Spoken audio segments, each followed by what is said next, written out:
আমি রাসেল আছি সাথে।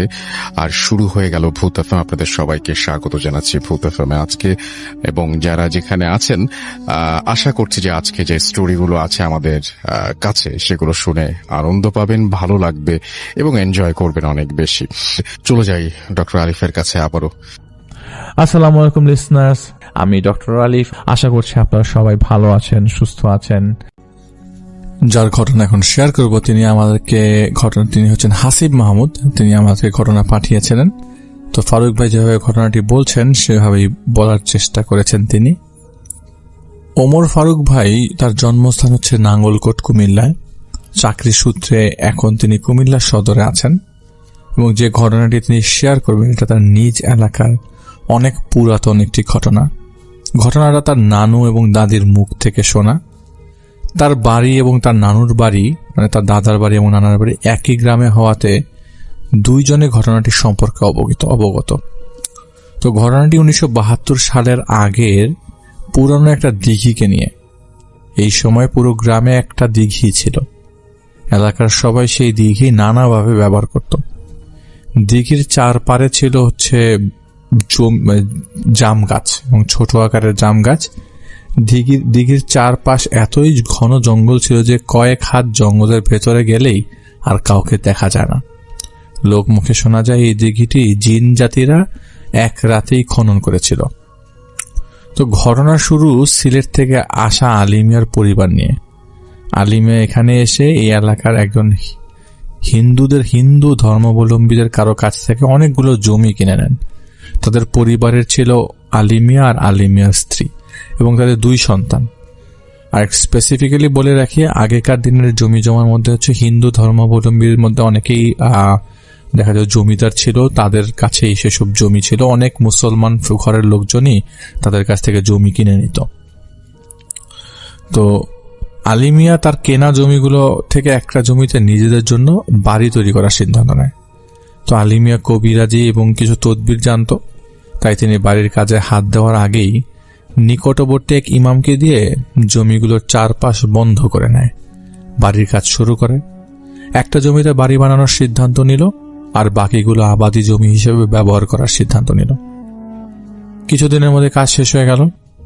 আলিমিয়া ছিলেন একজন পরহেজগার মানুষ, 5 ওয়াক্ত নামাজ পড়তেন প্রতিদিন। তো একদিন ফজরের অজু করতে ঘরের বাইরে বেরিয়ে গেলেন। এসে সামনের দিকে তাকিয়ে যেটা দেখলেন সেটা চিন্তার বাইরে ছিল। আলিমিয়া দেখলেন তার বেশিরভাগ জমি একটা বড় দিঘিতে পরিণত হয়ে গেছে। এটা দেখে সাথে সাথে তার স্ত্রীকে সে ঘুম থেকে ডাকেন। তার স্ত্রীও রীতিমতো অবাক। তারা দুজনই সকাল পর্যন্ত অপেক্ষা করে।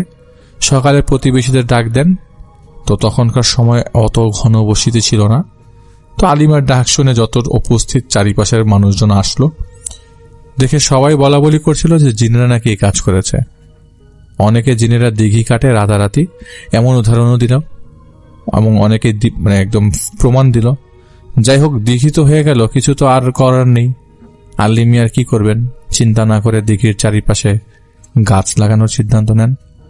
গাছও লাগালেন, এমনকি দিঘিতে অনেক পরিমাণের মাছও চাষ করা শুরু করলেন। সবকিছুই ঠিকঠাক চলছিল। কিন্তু একদিন রাতের ঘটনা, জ্যোৎস্না রাত। মধ্যরাতে আলিমিয়া ও তার স্ত্রী দুজনই শুনতে পেল দিঘির মধ্য থেকে অনেকগুলো মেয়ের হাসির শব্দ শোনা যাচ্ছে। তারা ঘর থেকে বের হয়ে দেখল দিঘির মাঝখান বরাবর অনেকগুলো মেয়ে হাসছে, পানি নিয়ে খেলা করছে। আলিমিয়া তাদের স্ত্রীকে বলে সব হচ্ছে পরীগুলোর শরীর থেকে চারপাশ থেকে আলো জ্বলজ্বল করছিল। তারা ভয়ে দুজনই ঘরের ভেতর ঢুকে যায় আর চিন্তা করলো যে এই ঘটনা কাউকে বলা যাবে না, বললে বিশ্বাস করবে না কেউ। এভাবে কয়েকদিন কেটে গেল, কিছু হলো না। ঠিক পরের জ্যোৎস্না রাতে ঠিক একই ঘটনা, দিঘির মাঝখান থেকে হাসির শব্দ। এবার তারা আর ঘর থেকেই বেরোল না। ফজরের আজান দিতেই সব শব্দ হাওয়ায় মিলে গেল। এবার প্রতিদিনই পরীরা আসতে শুরু করলো। প্রথমে কেউ বিষয়টা টের না পেলেও ধীরে ধীরে আশপাশের অনেকেই রাতে দিঘিতে কারো হাসির শব্দ পেত। পরে পুরো গ্রাম জানাজানি হলে অনেকেই আলিমিয়াকে বুদ্ধি দিল কোনো একটা কিছু করে এটা বন্ধ করতে হবে, না হলে গ্রামের মানুষের সমস্যা হতে পারে। কেননা ততদিনে গ্রামের সকলেই এই দিঘি ব্যবহার করা শুরু করে দিয়েছিল। তো তাই আলী মিয়া নিজে আর এলাকার এক ইমাম সাহেবকে নিয়ে পুরো বাড়ির দিঘি সহ সবকিছু বন্ধ করে দিল। তারপর থেকে সব ঠিক। গ্রামের লোকেরা দিঘিতে গোসল করত, পানি নেওয়া থেকে শুরু করে যাবতীয় কাজ সেই দিঘি জুড়ে হতো। যেহেতু জমিগুলো ছিল হিন্দু ধর্মাবলম্বীদের এবং একটা কালী মন্দিরও সেখানে ছিল, তাই সবাই দিঘিটার নাম দেয় কালিয়া দিঘি। এভাবে পরে থানা ছেড়ে অনেক দূর পর্যন্ত এই কালিয়া দিঘিটির কথা সবাই জানে যায়। সময়ের নিয়ম অনুযায়ী আলী মিয়া মারা গেল, কিন্তু আলিমের স্ত্রী তখনও বেশ সুস্থ ছিল। তো একদিন দিঘির পাশের জমিতে এক কৃষক মাটি খুঁড়তে গিয়ে একটা কাঁচের শিশি পেল। কৌতূহল বশত সেই শিশিটির মুখ খুলে দেখতে গেল যে ভেতরে কি আছে। আচ্ছা, একটা কথা বলা হয়নি, আলী মিয়া ও ইমাম সাহেব যখন তার বাড়ির জমি ও দিঘি বন্ধ করেন, তখন বাড়ি ও জমির চারিপাশে অনেকগুলো কাঁচের শিশির ভেতর সব জিনদের বন্দি করে মাটিতে পুঁতে রেখেছিল। কিন্তু ঠিক কয়টা শিশি ছিল সেটা একমাত্র আলী মিয়া ইমাম সাহেবই জানত। তো শিশিটা খোলার পর সেই কৃষক লোকটা জ্ঞান হারিয়ে ফেলেন। সবাই তাকে নিয়ে নিজের বাড়িতে পৌঁছে দিল। তার জ্ঞান ফিরল পরের দিন দুপুরে। জ্ঞান ফেরার পর সাথে সাথেই সবাই তাকে জিজ্ঞেস করলো ঘটনা কি। সে বলে শিশিটি এরকম পেয়েছে। খোলার সাথে সাথে তার কাছে মনে হলো হালকা কিছু ধোঁয়া বের হলো। এরপর তার আর কিছু মনে নেই। তার ঠিক 3 দিন পর অনেক জ্বরে লোকটি মারা গেল। সবাই মনে করা শুরু করলো যে ওই দিঘির ওই জিনগুলো আবারও মুক্তি পেয়ে গেছে, কেননা জ্যোৎস্না রাতে সেই আবারও হাসির শব্দ পাওয়া শুরু করলো সবাই, পানির শব্দ। এমনকি প্রতিবেশীরা শোনা প্রথমে ছিল তাদের পরিবার, এখন প্রতিবেশীরা শুনছে। আতঙ্ক বেড়ে গেল। কয়েকটা বছর এই আতঙ্ক নিয়েই কাটল।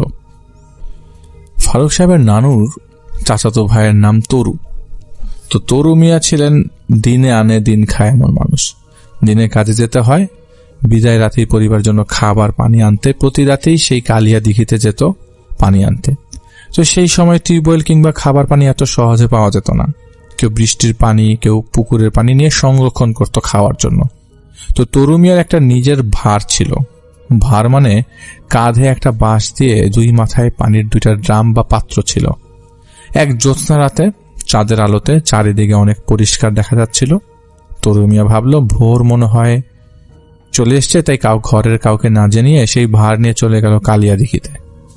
দিঘিটা তার বাড়ি থেকে কিছু দূরে ছিল। ধান ক্ষেতের মধ্য দিয়ে সোজা যাতায়াত করা যেত। প্রতিদিনের মতোই তরু মিয়া পানি নিয়ে চলে আসলো। এদিকে তরু মিয়ার স্ত্রী তাকে বিছানায় না পেয়ে কেরোসিনের বাতি জ্বালিয়ে ঘরে বসে আছে। তখন ঘড়িরও তেমন প্রচলন ছিল না। তরু মিয়া জানতে চাইল এত রাতে কোথায় গিয়েছিলে? জবে সে উত্তর দিল দিঘিতে গিয়েছিল পানি আনতে। তখন তার স্ত্রী জানায় এখন মধ্যরাত, চাঁদের রাতে সবকিছু এত উজ্জ্বল লাগছে, সবকিছু ঠিকই দেখা যাচ্ছে। তো পানি যখন নিয়ে আসলো তখন আর কোনো সমস্যা না মনে করে তার আবার ঘুমিয়ে পড়ল। তো সকালে তরু তার নিজের কাজে চলে গেল। এদিকে তার স্ত্রী পানির পাত্র থেকে পানি নিতে গিয়ে দেখলো ড্রামের ভেতরে একটা শোল মাছ। তিনি ভাবলেন তরু মিয়া হয়তো মাছটি রাতের বেলা ধরে নিয়ে এসছেন। সে মনে মনে ঠিক করলো মাছটি ভালো করে তেলে ভেজে আজ মজা করে খাওয়া যাবে। তো সন্ধ্যায় তরু মিয়া বাড়ি আসলো। তার স্ত্রী সবকিছু বলল। সে শুনে তরু মিয়া বলল যা হোক রাতের বেলায় পানির সাথে ড্রামটি হয়তো মাছটা ড্রামে হয়তো মাছটা উঠে এসছে। দুজনে কিছু না মনে করে নিশ্চিন্তে খাবার খেয়ে সেদিনের মতো ঘুমিয়ে পড়ল। রাতে তারা দুজনেই একই স্বপ্ন দেখে। দেখলো কেউ একজন তাদের বলছে যে আমার মেয়েকে তোরা এইভাবে মেরে ফেললি, আমার প্রাণের বদলে প্রাণ চাই, তোর মেয়েকেও আমি এইভাবে নিয়ে যাব। তো তরু মিয়ার 2 মেয়ে আর 1 ছেলে ছিল। সকালে তারা উঠে পাশের গ্রামে এক হুজুরকে বাড়িতে নিয়ে এসে পুরো ঘটনা বলে। সব শুনে বলে হুজুর বলে আপনারা যে এই মাছটাকে মাছ মনে করে খেয়েছেন সেটা তো এখন মাছ না, সেটা ছিল জিনের একটা বাচ্চা। আর এই বাচ্চাটা ছিল জিন পরিবারের একমাত্র সন্তান। তো জ্যোৎস্নার সাথে সবাই যখন পানি নিয়ে খেলা করছে তখন জিনের বাচ্চাটা দিঘির একটু কিনারে এসে খেলা করছিল। তখন আপনি আপনার পানির ড্রামের সাথে উঠিয়ে ফেলেছেন, আর আপনার স্ত্রী তাকে মাছ মনে করে কেটে রান্না করে ফেলেছে। তো সব শুনে তরু মিয়া তার স্ত্রী দুজনেই বেশ ভয় পেয়ে যায়। বিশাল একটা বিপদ হয়ে গেল। তো তারা হুজুরের কাছে সমাধানের বিষয় জানতে চায়। হুজুর তাদের কাছ থেকে 1 রাতের সময় নিয়ে বলে যে আমি আজকে রাতে জিন চালান দিব, যদি যে চালান দিতে পারি তাহলে বিষয়টা নিশ্চিত করতে পারবো। সকালে ফজর পরে হুজুর তরু মিয়ার বাড়িতে আসে। তো হুজুর বলে যে হুজুর জিন দিয়ে অনেকবার ভাই আনার চেষ্টা করেছে, কিন্তু কিছুতেই জিনকে বসে আনা যায়নি, তার পক্ষে কাজ করা সম্ভব না। অন্য হুজুর দেখেন। এইদিকে রাতটা তরু মিয়ার পরিবার ভয়ে আতঙ্কে কাটে। পরের দিন সকাল হতে তারা বেরিয়ে পড়ে যে এক পরিচিত মৌলবীর খোঁজে।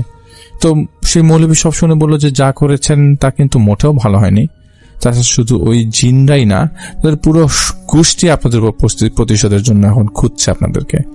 আমাকে 2 দিন সময় দেন, দেখি কি করতে পারি। এখন পরিস্থিতি এমন হলে যে রাতে তারা ঘুমোতেই পারছে না। 2 দিন পর আবার মৌলবীর কাছে গেল। তো কিছুক্ষণ চুপ করে থেকে মৌলবী বলল, আমার যতটুকু তদবির করবার আমি করেছি, কিন্তু আমার জিন এর থেকে বেশি শক্তিশালী হয়, তাদের তাড়ানো যায়নি। আমার জিন থেকেও তারা বেশি শক্তিশালী, এই জন্য তাদের তাড়ানো যায়নি। তবে ওই জিনের বাবা সব শেষে রাজি হয়েছে এবং একটা ছাগল চেয়েছে। একটা গরু জ্যোৎস্না রাতে কালিয়া দিঘিতে রেখে আসার বিনিময়ে তারা চলে যাবার জন্য রাজি হয়েছে।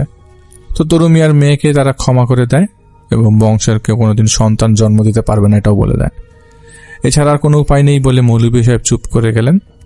তো তরু মিয়ার স্ত্রী জবাব দিল যে আর কিছু হোক বা না হোক আমার ছেলেমেয়েরা তো বাঁচবে। তো তারা মৌলভীর কথায় রাজি হয়। জিনের বলা সবকিছু দিঘির পাড়ে রেখে আসা হয় এবং পেছন থেকে যদি কেউ ডাকেও তাহলে তাকানো যাবে না। তো দুধ, ছাগল এবং গরু দিয়ে আসার সময় কেউ একজন পেছন থেকে বলে উঠল, মৌলভী সাহেব আমার খুব পছন্দের লোক, তাই অন্তত প্রাণে বেঁচে গেলি। তারপর আর কখনো কোনো প্রবলেম হয়নি, সব ঠিক হয়ে যায়। কি সময়ের সাথে সাথে তরু মিয়াও মারা যায়, তার স্ত্রীও কয়েক বছর পর মারা যায়। 2 মেয়ের বিয়ে হলেও আজ পর্যন্ত তাদের ঘরে কোনো সন্তান হয়নি এবং একমাত্র ছেলের ঘরেও কোনো সন্তান হয়নি। তরু মিয়ার ছেলে মেয়ে সবাই জীবিত থাকলেও পুরো বংশের কারো কোনো আজ পর্যন্ত সন্তান হয়নি, মানে পরবর্তী জেনারেশনে। ঘটনাটি তাদের এলাকার সবাই কম বেশি জানতো এবং ওই দিনের পর থেকে দিঘিতে আর কেউ সমস্যা ফেস করেনি। এখনো সবাই সেটা কালিয়া দিঘি নামে ব্যাপার সবাই ইউজ করে, সবাই ব্যবহার করে। এটাই ছিল ঘটনা এবং হাসিব ভাইকে অনেক অনেক ধন্যবাদ। আমরা আর একটা ঘটনা শোনাবো আপনাদেরকে। আজ শুধু ঘটনার ঘটনা, আপনাদেরকে নন স্টপ ঘটনা শোনাচ্ছি আপনাদেরকে। তো এখন আমি যা ঘটনা শেয়ার করব এবং তাকে আপনারা সবাই চেনেন, মার্জি আপুর একটি ঘটনা আমরা অলরেডি শেয়ার করেছি এবং আমরা আরেকটি শেয়ার করতে চাচ্ছি আপনাদের সাথে। যার ঘটনা শেয়ার করেছেন মার্জি আপু, তার নাম মোহাম্মদ ইয়াকুব। তিনি যে ঘটনাটি লিখছে সেটি তার ইয়াকুব সাহেবের এলাকার খুব কাছের একজনের ঘটনা। তার কারণে সঙ্গত কারণে তার নাম প্রকাশ করা হচ্ছে না। তার নাম সুমন, আমরা সেই সুমনটা ছদ্মনাম হিসেবে ব্যবহার করছি। সুমন ভাই বিয়ে যে করেছেন বছর 2 আগে, যাকে বিয়ে করেছেন তার নাম রেবা। তার বিয়েটা ছিল প্রেমের বিয়ে, তাই তাদের বাড়ি থেকে কেউ তখন মেনে নেয়নি, কারণ সুমন ভাইরা ছিলেন বাড়িওয়ালা আর রেবা আপুরা ছিলেন ভাড়াটিয়া। তাও আবার তার বড় এক বোন ছাড়া কেউই নেই। পরিবারটা ছোট এবং অতএব এই মেয়েকে মানতে নারাজ সুমন ভাইয়ের মা। আর এই না মানার কারণে সুমন ভাই তার স্ত্রী রেবাকে নিয়ে আলাদা ভাড়া বাসায় থাকা শুরু করেন। সুমন ভাই একটা প্রাইভেট কোম্পানিতে চাকরি করতেন এবং মাস শেষে ভালোই স্যালারি পেতেন। আর রেবা আপু বাসায় থাকতেন, সবসময় বাসায় থাকতেন। আর এদিকে সুমন ভাইয়ের মা এই বিয়ে ভাঙার জন্য বেশ চাপ প্রয়োগ করতে থাকে সুমন ভাইকে, কিন্তু সুমন ভাই কোনো মতেই রেবা আপুকে বিয়ে ছেড়ে যেতে রাজি নন। তো যাই হোক, ভালোই চলছিল তাদের সংসার, সব প্রতিকূলতাকে এড়িয়ে। 8 মাস পর রেবা আপু অন্তঃসত্ত্বা হলে সুমন ভাই তার মা বাবাকে বিষয়টা জানায় এবং সুমন ভাইয়ের মা জানায় তিনি বিয়েটা মেনে নেবেন। তো সুমন ভাই যেন তার বউকে নিয়ে বাড়িতে যায়, কিন্তু সুমন ভাই এই প্রস্তাবে রাজি ছিলেন না। তিনি তার মাকে বলেন, মা তুমি এসে রেবাকে দেখে যাও, যেহেতু একই এলাকায় কোনো সমস্যা হওয়ার কথা না। ঠিক 3 দিন পর এক মঙ্গলবার সুমন ভাইয়ের মা রেবা আপুকে দেখতে আসেন। আসার সময় বিভিন্ন প্রকার খাবার নিয়ে আসেন, যার মধ্যে কিছু মিষ্টি ও পিঠা ছিল। সেদিন সুমন ভাইয়ের মা, খালা, সুমন ভাই ও রেবা আপুর সাথে বেশ ভালো একটা দিন কাটায়। তো সন্ধ্যায় তারা চলে যায়। সেদিনের পর থেকে সুমন ভাইয়ের মা এবং খালা প্রায়ই আসতো সুমন ভাইয়ের বাসায়। এক্সকিউজ তো একটাই, কারণ রেবা তার স্ত্রী ছিল অন্তঃসত্ত্বা এবং দেখে যেত। সুমন ভাইও খুশি ছিল এ ব্যাপারে, যেহেতু সে সারাদিন অফিস করে সময় পায় না, রেবা আপু একা একা থাকে। তার মা খালা এসে গেলে সময় দিলে সমস্যা কি, আপুরও ভালো লাগলো, একটা সাপোর্টও পাওয়া গেল, সবকিছু স্বাভাবিকই ছিল। একদিন রেবা আপুর শাশুড়ি সন্ধ্যার আগে একটা মিষ্টি দেন। রেবা আপুর খেতে না চাইলেও ওনার শাশুড়ি এক প্রকার জোর করেই মিষ্টিটা তাকে খাওয়ায়। এর কয়েকদিনের মধ্যে রেবা আপু দিন দিন কেমন শুকিয়ে যাচ্ছিল, শুরু হলো আর কি শুকিয়ে যাওয়া। আর তার পেটের বাচ্চার যে নড়াচড়া করা থাকার কথা সেটাও বোঝা যাচ্ছিল না, কিন্তু পেট অসম্ভব বড় হচ্ছিল। এভাবে 21 দিন পার হওয়ার পর রেবা আপুর প্রচুর ব্যথা ওঠে এবং তিনি মাত্র 4 মাসের গর্ভবতী। তাকে তাড়াতাড়ি হাসপাতালে নেওয়া হয় এবং ডাক্তার কিছু টেস্ট এবং আলট্রাসোনোগ্রাম করতে দেয়। এরপর রিপোর্ট পেয়ে জানায় তার সবকিছু নর্মাল আছে। ডাক্তার কিছু মেডিসিন দিয়ে রেবা আপুকে বাসায় পাঠিয়ে দেয়। তারা অনেকটা স্বস্তি নিয়ে হাসপাতাল থেকে বাড়িতে আসে।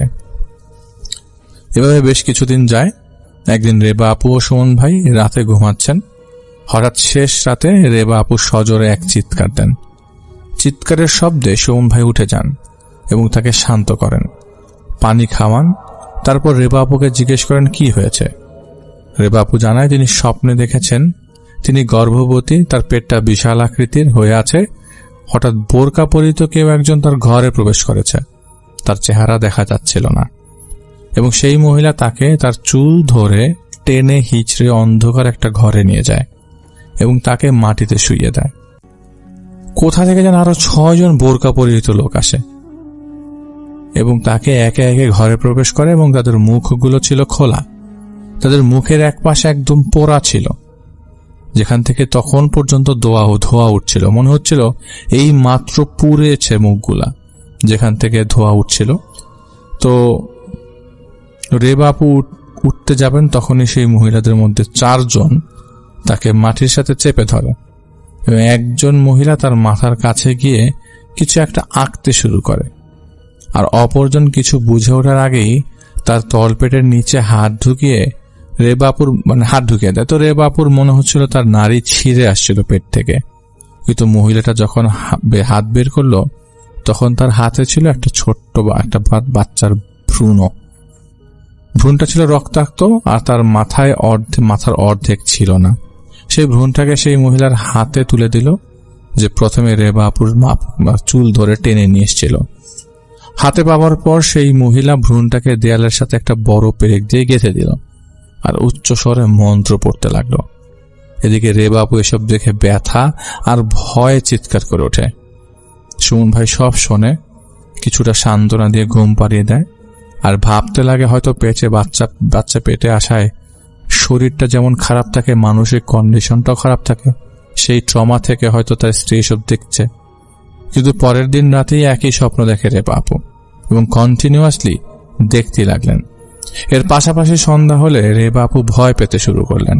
তিনি দেখতেন আশপাশে কখনো ছায়া হয়ে হাঁটত কেউ, কখনো ব্যাঙের মতো দেয়ালে উঠে লাফিয়ে লাফিয়ে হাতড়াতে সেই মহিলাটা যে বাচ্চাটাকে দেয়ালে গেঁথে দিয়েছিল তাকেই বারবার দেখা যাচ্ছিল। তো এক রাতে সুমন ভাই টের পেলেন ঘরে কিছু একটা ছায়া দেখা যাচ্ছে। তিনি তাড়াতাড়ি উঠে আলো জ্বালালেন, কিন্তু ততক্ষণে সেখানে আর কোনো ছায়া নেই, শুধু ফ্লোরে কয়েক ফোঁটা রক্ত লেগে থাকতে দেখলেন।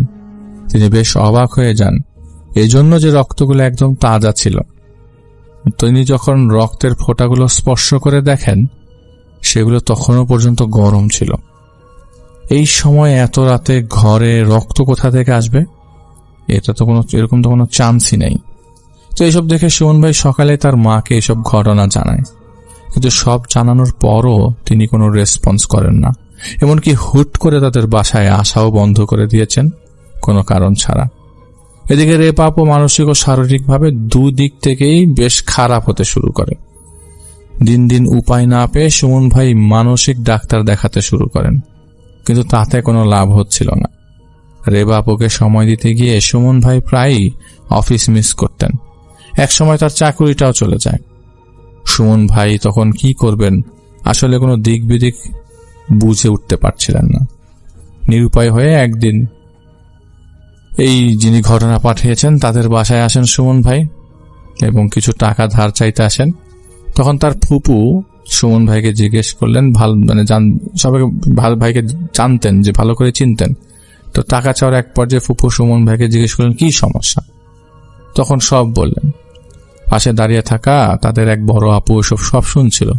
তো তিনি এসে সুমন বললেন, সুমন ভাই, আপনি রেবা আপুকে একটা কবিরাজ দেখান। যেই লক্ষণ ডাক্তারের কাছে কাজ হবে না। যেহেতু আমার পরিবারও আছে এবং আমিও ছোট থেকে এসব বিষয়ে ভুক্তভোগী ছিলাম, তাই তাদের বাসার সবাইও বলল যে সুমন নিয়ে যাও, ওটার একবার দেখো কি হয়। তার পরের দিন সুমন ভাই এবং তার ফুপু একটা আন্টি মিলে রেবা আপুকে নিয়ে একজন কবিরাজের কাছে যায়। তো কবিরাজ রেবা আপুকে আসনে বসান এবং কিছুক্ষণ দেখে বলেন, আমাকে ক্ষমা করবেন, কাজটা করা কঠিন, কুফরি করা হয়েছে নাকি, আর আমি আসলে কুফরির কাজ করি না। তাছাড়া এনার সাথে যাদের চালান করা হয়েছে তারা আমার যিনি আছেন তার থেকে আরো অধিক শক্তিশালী। আমি একটা ঠিকানা দিই, আপনারা সেখানে দেখতে পারেন এবং দেখেন কোনো কাজ হয় কিনা। তবে আমার কাছে এটার সমস্যা সমাধান নাই। তো সেদিন রেবা আপুকে নিয়ে তারা চলে আসলো সবাই। পরের দিন রাতে কুফরির কাজ করে এমন লোক আছে তাদের পাশের এলাকায়, খোঁজ খবর নিয়ে জানা যায়। তো যে এলাকার নাম হ্যাপি হোমস বলে সবাই চেনে, তো সেখানে মুমিন নামক একজন লোক আছে যে এইসব কাজ করত। তার কাছে নেওয়া হলে রেবা আপুকে নিয়ে আসনে বসায় এবং তার সাথে থাকা জিনকে হাজির করার চেষ্টা করে। কিন্তু সেই জিন আসে প্রায় ঘন্টাখানেক। কবিরাজ তখন জানতে চায় কেন ওই মেয়েকে কষ্ট দিচ্ছে, কেন, কি সমস্যা। তখন রেবা আপুর ভেতর থেকে থাকা সেই জিন উত্তর দেয়, তোকে কেন বলবো, আমি তোকে বলা সম্ভব না আমার, তুই তো গোলাম, আর গোলামের কাছে আমি কৈফিয়ত দিতে বাধ্য না, আমার উপর হুকুম চলে না কারো, আছে ওরে তিল তিল করে শেষ করে দেব, তুই দেখবি, জানবি, শুনবি, খবর পাবি, চুপ করে বসে থাকবি। কবিরাজ তখন অনেকটা রেগে যায়, বুঝতে না দিয়ে প্রসেসিং নিয়ে শুরু করে দেয়। একটা সময় সেই জিনটাকে ওনার ভাষ্য মতে বোতলবন্দি করে ফেলে। বোতলবন্দি করার সাথে সাথেই রেবা আপু অজ্ঞান হয়ে যায়। কিছুক্ষণ পর জ্ঞান ফিরলে রেবা আপুকে আবারও আসনে বসানো হয়। তারপর তার সামনে একটা বৃত্ত এঁকে সেখানে একটা মাথার খুলি রেখে মন্ত্র পড়তে শুরু করেন। হঠাৎ করেই চারদিকে যেন প্রবল ঝড় শুরু হয়ে যায়। আর তখনই রেবা আপুর পৈশাচিক এক হুঙ্কার দিয়ে বলল, অনেক বড় মাপের কবিরাজ হয়েছিস তুই তো দেখি নিমক হারাম, তুই যার পায়ের সিঁদুর দিয়া তোর কাজ হাসিল করস, বলি দেওয়া জীবের রক্তে যার পায়ের ছাপ বসায় কাজ করস, আমি তো তারই খুশি করার জন্য কাজ করি। তুই এসব বাদ দে, ওরে ছাড়, আর ওর বাঁচাইতে পারবি না, ওর ভেতর তো কিচ্ছু নাই, ওর পেটের বাচ্চার মাথার এক অংশ আমি নিয়ে গেছি রে, ওই অংশ দিয়ে একটা তাবিজ বানানো হয়েছে, আর জানো সেই তাবিজটা কই? তখন কবিরাজ বলে, কই? রেবাবু আবার বলতে শুরু করে, সেই তাবিজ ওর বাচ্চার শরীরের ঠিক হৃৎপিণ্ড বরাবর গাইরা দেওয়া হয়েছে, আর সেই বাচ্চার এখন পৌঁছা গেছে। আর কি বলবো, ওর পায়ের তলায় মাটি আইনা কবর দেওয়া হয়েছে, বেশ্যাপল্লীর কবরের মাটি, আর ওই কবরের ওর নাম লেখা, ওর বাচ্চা লাশ পৌঁছা গেছে। আরে পৌঁছা গেছে রে, ওরে আর বাঁচাইতে পারবে না, সময় শেষ, আমার ভোগ কাইরা নিতে পারবো না কেউ। এ কথা বলে জিনটা চলে যায়। তো কবিরাজ তার সাধ্যমতো চেষ্টা করে, কিন্তু আর হাজির করতে পারেনি সেই জিনকে। 3 দিন পর রেবা আপু মারা যান। কিন্তু আশ্চর্য বিষয় হলো, তার মৃত্যুর কয়েক ঘন্টা আগে সে বমি করে, কালো কালো বমি পড়ে, সাথে কিছু পচা মাংসের দলা অনেক অংশ ছিল, এবং তার বমির গন্ধটাও ছিল একদম মাংস পচা গন্ধ। তাকে হাসপাতালে নেওয়ার পর তাৎক্ষণিক যখন টেস্ট করানো হয়েছিল, তখন ডাক্তার জানায় তার পেটের বাচ্চাটা নষ্ট হয়ে একেবারে নারীর সাথে লেগে গেছে, যা থেকে অবস্থা। তো ডাক্তার ও সুমন ভাই সহ সবাই অবাক হয়ে যায়, কারণ রেবাবুকে কিছুদিন আগেও যখন আল্ট্রাসোনোগ্রাম করানো হয়েছিল তখন সব ঠিকঠাক ছিল। যেহেতু রেবাবু মারা গিয়েছিল, তাই সুমন ভাই আর কোনো কিছু বাড়াতে চাননি। লাশ নিয়ে আসা হয়, দাফন করা হয়। পাগল প্রায় হয়ে গিয়েছিলেন সুমন ভাই। তারপর একদিন কবিরাজ তাকে কল করে দেখা করতে বলেন। সুমন ভাইও যায় দেখা করার জন্য। কবিরাজ নাকি সুমন ভাইকে বলেছিল যে সুমন ভাইয়ের মা শুরু থেকেই তাদের আলাদা করার জন্য কবিরাজ দিয়ে এসব কাজ করিয়ে যাচ্ছিল, কিন্তু সেসব ফলপ্রসূ না হয় তিনি একজন কুফরি করতে পারেন এমন কবিরাজের কাছে যায়, এবং তার স্ত্রীর পেটে থাকা বাচ্চাটা কোন এক কবিরাজকে দিয়ে, কোন এক জিনকে দিয়ে ভোগ দিয়েছিলেন যেন তার স্ত্রীকে সেই জিন শেষ করে দেয়, যার ফলস্বরূপ সন্তান এবং স্ত্রী কেউই আজ বেঁচে নেই। সবকিছু শুনে সুমন ভাই বাসায় এসে তার মায়ের সাথে প্রচন্ড রাগারাগি করে এবং তাদের সাথে সব সম্পর্ক ছিন্ন করে অনেক দূরে চলে যায়। এভাবেই শেষ হয়ে যায় সংসার, এভাবেই শেষ হচ্ছে সংসার। এবং এটাই ছিল ঘটনা আমার জি আপু। এবং এরকম বহু ঘটনা আছে, মা বাবার না মেনে নেওয়ার কারণে বলি হচ্ছে সদ্য বিবাহিত নতুন নতুন পলাতক বিয়ে সমূহ। এরকম অনেক বিয়ে আছে যেগুলি প্রেমটাকে মেনে না নেওয়ার কারণে, পছন্দটাকে মেনে না নেওয়ার কারণে অনেক বাবা মাই এই ছাড়ানোর জন্য অনেক নিচু কাজে লিপ্ত হয়। এই নিচু কাজগুলো মানে কথা বলে তো বাচ্চাদেরকে, সন্তানদেরকে আলাদা করা সম্ভব না। ঠিক আছে, যাই এক কবিরাজের কাছে যাই, আমার ছেলেটারে একটু সরাই নিয়ে আসি। দেখেন, একটা নিষ্পাপ মেয়ে কিন্তু মৃত্যুবরণ করলো, ছেলেটার কিন্তু কিছু হলো না, সুমনের কিন্তু কিছু হলো না। ক্ষতিগ্রস্ত হলোটাকে একটা নিষ্পাপ শিশু, যার জন্ম হয়নি, এবং সেই সন্তানটির মা। শুনতে খারাপ লাগে এবং এটাই বাস্তব সত্য। এইসব বাস্তব ঘটনাগুলোই চারপাশ থেকে কালেক্ট করে ভৌতিকতা নিয়ে আসছে আপনাদের জন্য। এবং প্রতিবারই, প্রতি সপ্তাহে, প্রতি বৃহস্পতিবারই আপনাদের জন্য চেষ্টা থাকবে আমাদের ভালো কিছু করবার জন্য, ভালো কিছু ঘটনা কালেক্ট করে নিয়ে আসার জন্য। আপনাদেরকে বলতে চাই, জাহিদ ভাইয়ের কিছু কথাবার্তার চুলছেরা বিশ্লেষণ করা বাদ দিয়ে আপনারা যদি ঠান্ডা মাথায় জাহিদ ভাইয়ের ঘটনাগুলো শোনার চেষ্টা করুন, তাহলে আপনারা বুঝতে পারবেন। যেমন কিছু জিনিস জাহিদ ভাইকে ট্রিগার করে, আমরা সবাই সেসব জিনিসগুলো থেকে নিজেদেরকে দূরে রাখার চেষ্টা করি। হ্যাঁ, অবশ্যই আপনারা কেমন হয়েছেন ঘটনাগুলো সেগুলো জানাবেন। এগুলো জানালে তো অবশ্যই আমাদের ভালো লাগে, কিন্তু সেগুলো জানাতে গিয়ে অন্য কাউকে আমরা কষ্ট না দিই এবং আমরা একজন আরেকজনকে সাপোর্ট দেই। জাহিদ ভাইয়ের সাপোর্ট আপনারা দেন, বেশি বেশি মানুষকে শেয়ার করেন, তাহলে তিনিও অনেক ঘটনা শেয়ার করবেন। আর আপনারা যদি না শোনেন তাহলে তো তিনিও শেয়ার করবেন না একটা সময়। সুতরাং তাকে যারা সাপোর্ট করেন, ভৌতিকতাকে যারা সাপোর্ট করেন, রিকোয়েস্ট থাকবে যে আপনারা বেশি বেশি করে শেয়ার করেন আমাদের এপিসোডের লিঙ্কটি এবং বেশি করে মানুষকে জানান। বেশি মানুষ জানলেই হয়তোবা আমাদের ভৌতিকতা তাদের সফলতা দেখতে পারবে। আপনাদের সবাইকে আজ এতক্ষণ আমাদের সাথে থাকবার জন্য অনেক অনেক ধন্যবাদ। এবং সামনের এপিসোডে ইনশাল্লাহ একটি বড় এপিসোড হতে যাচ্ছে এবং সেই এপিসোডে জাহিদ ভাইয়ের ঘটনা থাকবে। আশা করছি সেই ঘটনাগুলো আপনাদের ভালো লাগবে এবং ভালো লাগার কথা। আমাদের জন্য দোয়া করবেন যাতে আমরা আপনাদের জন্য আরো ভয়ঙ্কর ঘটনা নিয়ে আসতে পারি। আমাদের আসছে 200তম এপিসোড। সেই 200তম এপিসোডে আমরা একক ঘটনা করার চিন্তা ভাবনা করছি এবং একক ঘটনার একটি এপিসোড। আমাদের মডারেটররা আরো কিছু মত দিচ্ছেন যে 2টো এপিসোড, সেগুলো আমরা একটা সময় আপনাদেরকে জানিয়ে দিব। সুতরাং গ্রুপে এবং পেজে আমাদের চোখ রাখবেন সব সময়। আমাদের গ্রুপে পেজ এবং গ্রুপে আপনাদের চলাচলই আমাদের আসলে পাবলিসিটির যোগান। আপনারা বেশি মুভ করলে আমাদের ব্যাপারে আপনারা জানতে পারবেন, আমাদের ঘটনার ব্যাপারে জানতে পারবেন, কোন পুরাতন এপিসোডের ব্যাপারে জানতে পারবেন। আজকে সবাইকে অনেক অনেক ধন্যবাদ। আমাদের যাওয়ার সময় হয়ে গেছে। আশা করছি ইনশাল্লাহ আগামী 191তম এপিসোডে আপনাদের সবার সাথে দেখা হবে। কেমন লাগলে আজকের এপিসোডটি জানাতে ভুলবেন না এবং নিচের বেল বাটনটি ক্লিক করে নোটিফিকেশনটি অন রাখবেন, যাতে পরবর্তীতে কোনো এপিসোড আপলোড হলে আপনারা যেন ডিরেক্টলি দেখে ফেলতে পারেন। সাবস্ক্রাইব করে পাশেই থাকবেন আমাদেরকে। আপনারা সবাই ভালো থাকবেন, সুস্থ থাকবেন এবং ইনশাল্লাহ আপনাদের সাথে আবারও সামনের সপ্তাহে দেখা হবে। ততক্ষণ পর্যন্ত আজ আমি আসছি। আছেন আজকে আফনান ভাই, তার কাছে চলে যাব এবং তার কাছ থেকে একটা ঘটনা শুনে আসবো। আশা করছি যে এই ঘটনাটা আপনাদের অনেক বেশি ভালো লাগবে। চলুন শুরুতেই চলে যায় আফনান ভাইয়ের কাছে। এখন যে ঘটনাটি আমি আপনাদের সাথে শেয়ার করতে যাচ্ছি, এই ঘটনাটি আমাদেরকে পাঠিয়েছেন মোহাম্মদ আল মামুন ভাই। উনি বর্তমানে রাজশাহী বিশ্ববিদ্যালয়ে লেখাপড়া করছেন। উনি সেখানকার একটি হলেই থাকেন।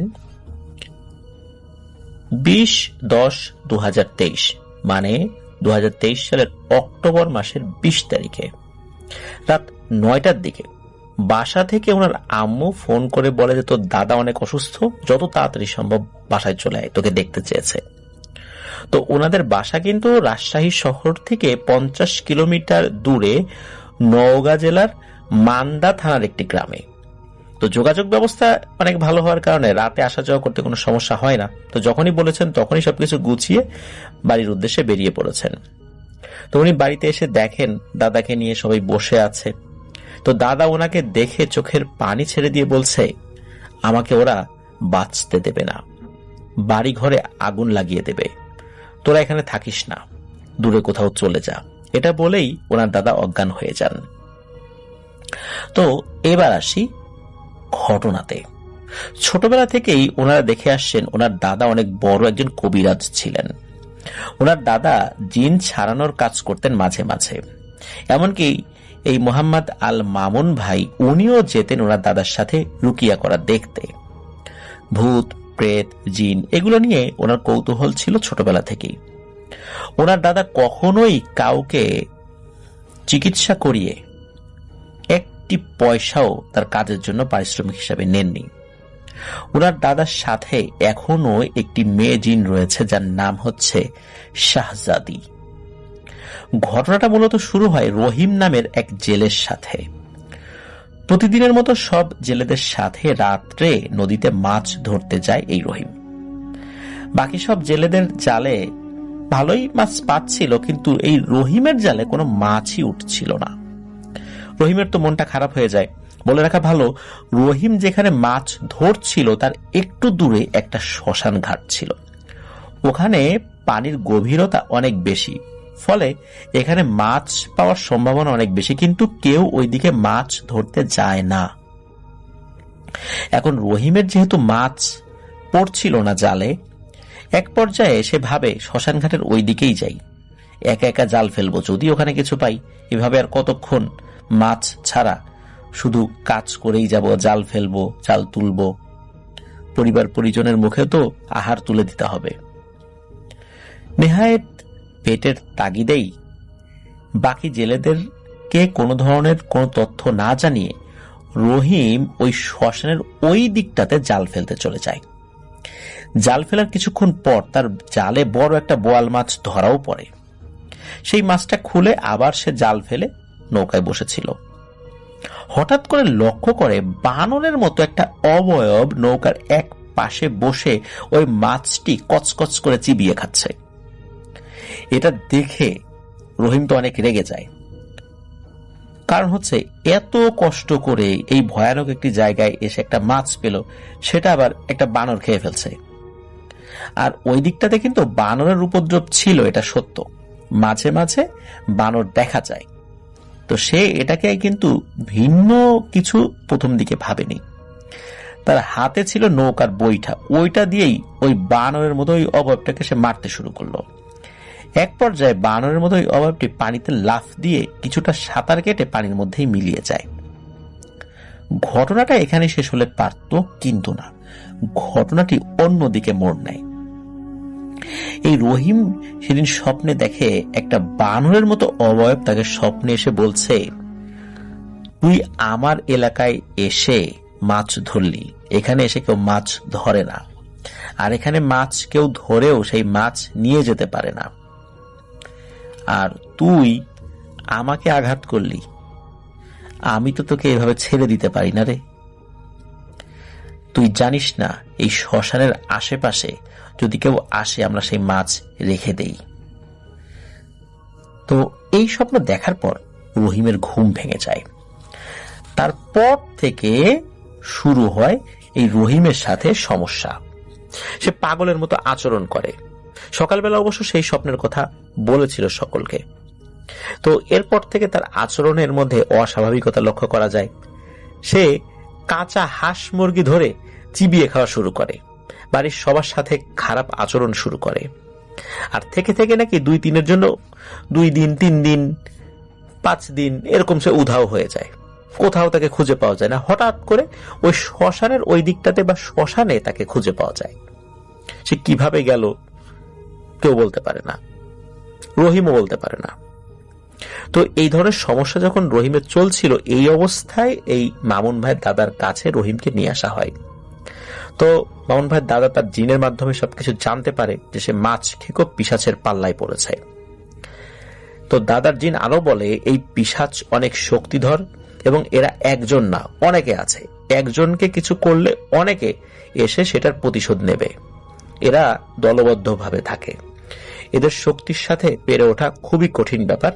এই কাজটা আপনি নিয়েন না। জিনরা কিন্তু এটা বলে দেয়। তো এই মামুন ভাইয়ের দাদা তার জিনের মাধ্যমে সবকিছু জেনে না বলে দেয়, কিন্তু রহিমের স্ত্রী হাতে পায়ে ধরে এমন কান্নাকাটি শুরু করে, শেষ পর্যন্ত এই মামুন ভাইয়ের দাদা এই কাজটা করার জন্য রাজি হয় জিনদের নিষেধ সত্ত্বেও। তিনি এই রহিমের বাড়িতে যান, অনেক প্রক্রিয়ার মাধ্যমে নিজের জানা সকল বিদ্যা প্রয়োগ করে ওই বাড়ি থেকে এবং রহিমের উপর থেকে ওই পিশাচটাকে তাড়াতে সক্ষম হন। তবে ওই পিশাচটি যাওয়ার পর দাদাকে কিন্তু মাঝে এসে কানের কাছে ফিসফিস করে বলে গিয়েছিল, মানে যাওয়ার সময় বলে গিয়েছিল, আমি কিন্তু আবার আসবো রে, কিন্তু তোকে আমি ছাড়বো না। ও আমাকে আঘাত করেছে, ওকে তো আমি এমনি এমনি ধরি নাই, আর আমাদেরকে আঘাত করলে আমরা যে সহজে ছাড়ি না এটা কিন্তু তুই জানতি, তুই কিন্তু কবিরাজ, তোর কিন্তু জানা ছিল, তারপরও তোর জিনেরা তোকে বলেছে, তারপরেও তুই আসলি এখানে, এই জন্য আমি তোকে ছাড়বো না। বলে রাখা ভালো, দাদা কিন্তু সব সময় কাজ করে এসে শরীর বন্ধ করে ঘুমাতেন। তো সেদিন অনেক ক্লান্ত থাকার কারণে শরীর বন্ধ করতে ভুলে যান। রাত 3টার দিকে ওরে বাবারে মরে গেলাম রে বলে চিৎকার করতে করতে উনি বাড়ির সকলকে অস্থির করে ফেলেন। চিৎকার করতে করতে এক পর্যায়ে উনি অজ্ঞান হয়ে যান।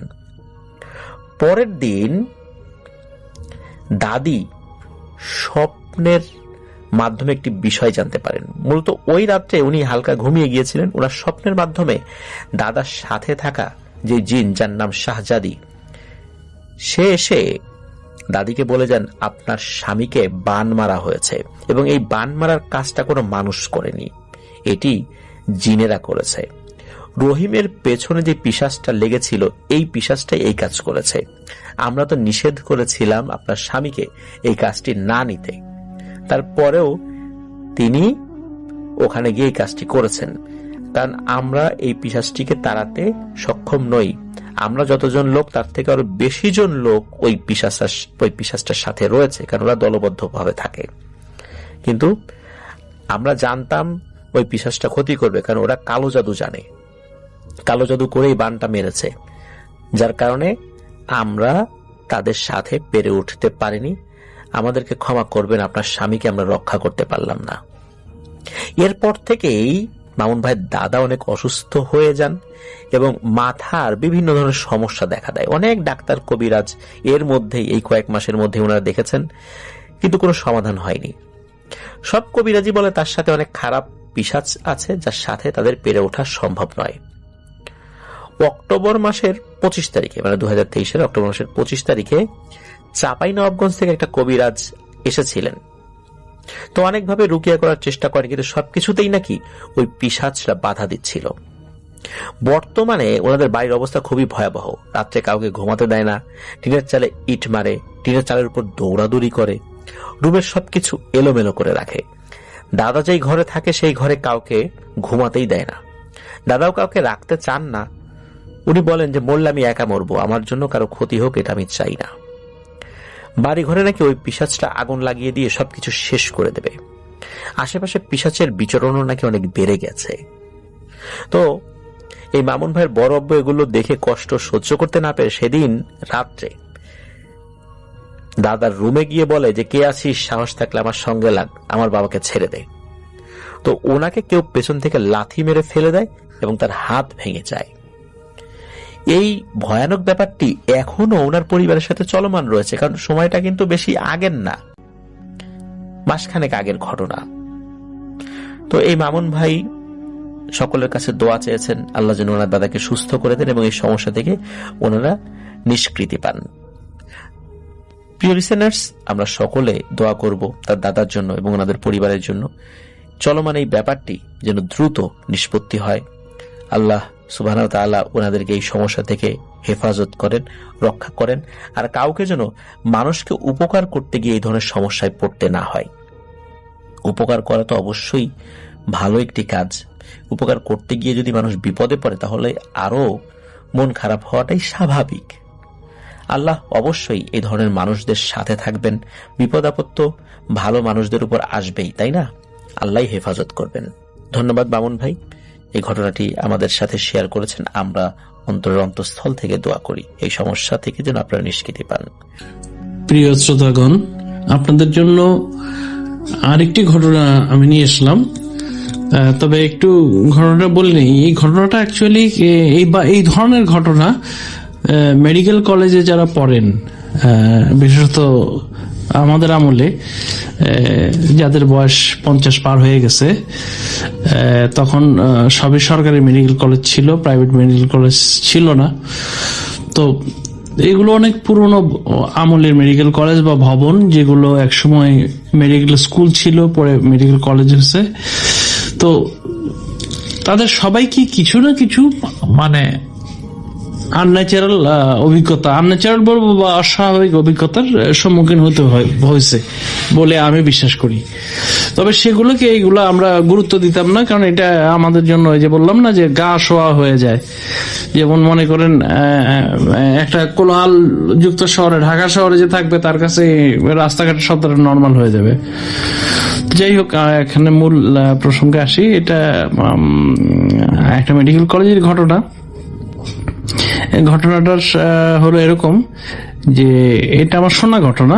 যে ঘটনাটা শুনছে সে তারই এক বন্ধুর সাথে ঘটনাটা ঘটছে। সে একবার, আপনারা অবশ্যই জানেন, আমরা তখন অনেক একটু সিনিয়র হয়ে গেছি, তার একটু জুনিয়র। তো কথা প্রসঙ্গে, গল্প প্রসঙ্গে এই কথাটা আসছে আর কি, যে আপনারা সবাই জানেন যে মেডিকেল কলেজের ছাত্রদের পড়ার জন্য আপনার মৃতদেহের যে মানে কঙ্কাল, এটা দরকার হয়, একবার পুরো সেট কঙ্কাল কিনতে হয়। তো আমাদের সময় হতো কি, কঙ্কালগুলো ওই আমরা সিনিয়র যারা আমাদের আগে যারা পাশ করে বের হয়ে গেছেন, মানে যাদের এই অ্যানাটমি পর্বটা শেষ, তো তাদের কাছ থেকে যেয়ে আমরা কিনে নিতাম। তো এটা মোটামুটি দামে তখন ওই আমরা কঙ্কাল পাওয়া যেত। তো এখন এই কঙ্কাল গুলো আসতো মূলত ডোমদের কাছ থেকে। এটা হলো মূলত আর কি। তো ডোমরা করতো কি, যে ধরেন যে সমস্ত লাশগুলো দাবিদার বিহীন থাকতো, সেগুলোকে তারা প্রসেসিং করে রোদে শুকায় টুকে তারপরে বিক্রি করতো ছাত্রদের কাছে। তবে নতুন কঙ্কালের একটু চাহিদা কম ছিল, কারণ দামও কম ছিল, কারণ ওগুলো তো আপনারা জানেন যে সদ্য তৈরি করা একটা কঙ্কাল কিভাবে তৈরি করা হয় সেই প্রসেসটা আবার আপনাদের বা কাউকে আমি জানাচ্ছিও না, বা জানার দরকারও নেই। ঘটনার সাথে এটার কোনো সম্পর্ক নেই। পুরনো কঙ্কালগুলোই সবাই ব্যবহার করতো, মানে কিনতে চাইতো। তো ওখানে ওই যে মেডিকেল কলেজটার কথা বললাম, যে সেখানে কিছু অসাধু মানে ইয়ে ছিল আর কি, এবং যারা এই ধরনের কাজগুলো করতো, সেটা হলো যে কঙ্কাল তৈরির বৈধ কিছু প্রসেস ওই সময় ছিল। আবার আরেকটা প্রসেস ছিল, যেটা হলো তারা ওই কবর থেকে কঙ্কাল চুরি করে নিয়ে এসে বিক্রি করতো। তো এই কবর থেকে কঙ্কাল চুরির অনেক ধরনের ঘটনাই হয়তো আপনারা শুনে থাকতেও পারেন বা জেনে থাকতেও পারেন। এটা বাংলাদেশে আগে এক সময় ঘটতো, এখনকার কি অবস্থা এটা আমি জানি না।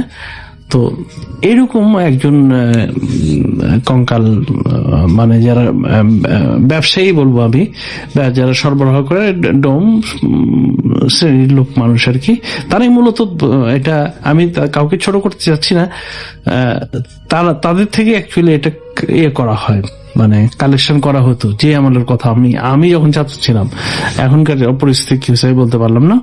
তো তার কাছে আপনার ওই যারা কবর থেকে কঙ্কাল চুরি করে আনে, আর আপনারা সবাই জানেন যে 5-6 মাস হয়ে গেলে একটা মৃতদেহ, ওটার শরীরের মাংস চামড়া যেটা থাকে সেটা প্রাকৃতিক নিয়মেই মাটির সাথে মিশে যেয়ে শুধু কঙ্কালটাই থাকে। কঙ্কালটা কিন্তু মাটির নিচে মানে দীর্ঘদিন থাকে, মানে কঙ্কাল যে স্ট্রাকচার যেটা বলি সেরকম থাকে। তা এখন মূল ঘটনায় চলে আসি। তো ধরুন এই ওনার নাম, যিনি ভদ্রলোক,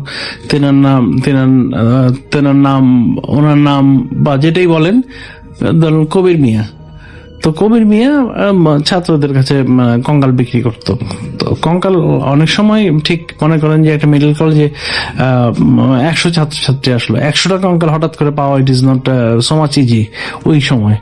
তো তখন তারা এইভাবে আসতো। তো এরকম সে যা দাম পারে সেটাতে কিনে রাখতো সেই হাড্ডিগুলো বা কঙ্কালটা, পুরো সেটটা। তো সেট তো আর জোড়ায় ওইভাবে থাকতো না, তো সেটাকে সে আবার ধুয়ে পরিষ্কার করে প্রসেস করে তৈরি করতো। তো এরকম একদিন এটা তার একটা ব্যবসার মতো ছিল আর কি। তো সে যে এলাকাটা থাকতো সেটা শহরের ভিতরেই, মেডিকেল কলেজের কাছেই, কিন্তু খুব একটু নির্জন জায়গাটা আর কি। নির্জন জায়গায় সে বাসায় তার স্ত্রী পুত্র পরিবার গ্রামে থাকতো, কিন্তু সে ওই জায়গায় থাকতো কারণ তার এই ব্যবসাটা ছিল। তো এই ধরেন কবির আলী, এটা অবশ্যই ছদ্মনাম। তো তার রাত্রে একদিন গভীর রাত্রে দরজায় টোকা পড়লো। তো সে মনে করলো হয়তো এরকম কবর থেকে ওই কঙ্কাল চোররা কোনো কঙ্কাল উঠায় নিয়ে এসছে আমাকে দেওয়ার জন্য। তো এগুলো এই সমস্ত কাজ কারবার আপনারা জানেন রাত্রেবেলায় ঘটে। তো সে অপেক্ষা করতেছে যে টোকার, তার যে হাতের যে টোকার চিহ্ন মানে আওয়াজটা, সংকেতটা কিন্তু আসলে তার পরিচিত না। তাদের ভিতরে কিছু সাংকেতিক মানে শব্দ আদান প্রদান, যেমন আমরা যে টেলিগ্রাফের টরে টোকা বা মোর্স কোড থাকে না, ওদের ভিতরেও থাকে, আমরা জানতাম। কারণ অপরাধ বিজ্ঞানের অংশ যেটা জুরিসপ্রুডেন্স, সেখানে আমাদেরকে এগুলো শেখানো হতো ওই সময়। তো দেখতো যে না, বেশ টোকাটা একটু জোরে সরেই দেওয়া হচ্ছে, মনে হচ্ছে যে আপনার মানে কেউ আগত স্বরে টোকা দিচ্ছে। তো যে একশো দরজা খুললো, কিন্তু দরজা খুলেই যখন সে দৃশ্যটা দেখলো, তার আর কিছু বলার বা করার শক্তি ছিল না।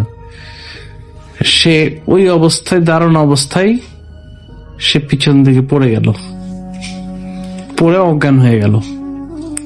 তার আর কিছু মনে নাই তারপরে কি।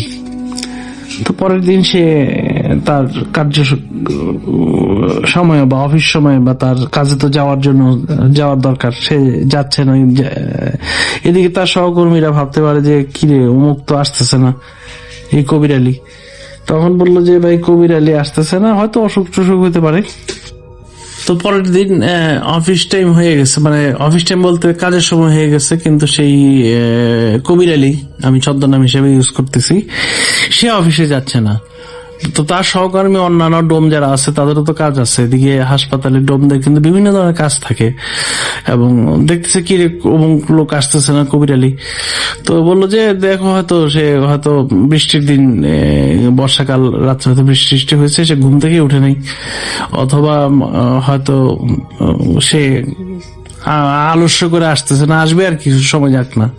তো এইভাবে সারাদিন কেটে গেল, কিন্তু বিকালের দিকে যখন সে ফিরতেছে না, তখন তার সহকর্মীরা বললো যে চলো তো আমরা একটু যাই, একসাথে কাজ করি, লোকটা আসতেছে না, কি ব্যাপার। তো তারা জানতো যে কবির আলী একাই থাকতো বাড়িতে, বাসায় আর কি, এবং তার পরিবার থাকতো গ্রামে। তো তারা হেঁটে রওনা দিল শহরের শেষ প্রান্তের সেই অংশটাতে। তো একটু বলি, যে আমলের কথা বলতেছি, সেই আমলে অ্যাকচুয়ালি শহরের